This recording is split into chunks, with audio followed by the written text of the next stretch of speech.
Schuster is an evil woman who got caught up in an evil plan to murder her husband in the most despicable of ways. And now, the two children of the Schusters are both without parents, one having been murdered, one in prison for the rest of their life.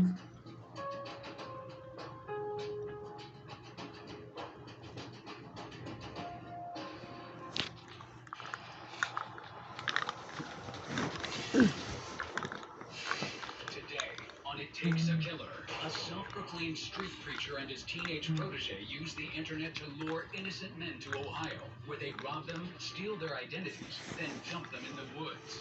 The backcountry duo runs their scheme for weeks, until one of their marks escapes and brings law enforcement right back to them.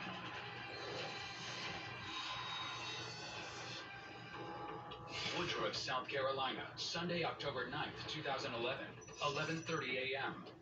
48-year-old landscaper Scott Davis is on the computer searching Craigslist employment ads. Davis comes across a posting for an on-site caretaker position at a cattle farm in Ohio, which happens to be close to where his sick mother lives. The job offers $300 a week and a 2-bedroom trailer to live in, which is tailor-made for Davis's situation. Davis responds to the email address associated with the ad. Several days later, Scott receives a response from a man named Jack. Davis is offered the job sight unseen. He's told that it would be a plus if he can bring his own truck and equipment with him. On November 5th, Scott packs up all of his belongings, including a Harley-Davidson motorcycle, and hits the road. Marietta, Ohio, Sunday, November 6th, 2011, 9:40 a.m. Scott Davis arrives at Shoney's Diner. He meets with his new employer, Jack, who's brought along a teenager named Brogan, who he says is his nephew. They discuss the caretaker job over breakfast, and then they all go out to Scott's truck to inventory his belongings. The trio gets in Brogan's Buick and heads out to rural Caldwell, Ohio. As they near the farm, Jack explains that he needs to retrieve some equipment that he's hidden in the woods. He tells Brogan to pull over. Brogan stays behind in the car as Jack and Scott disappear into the woods.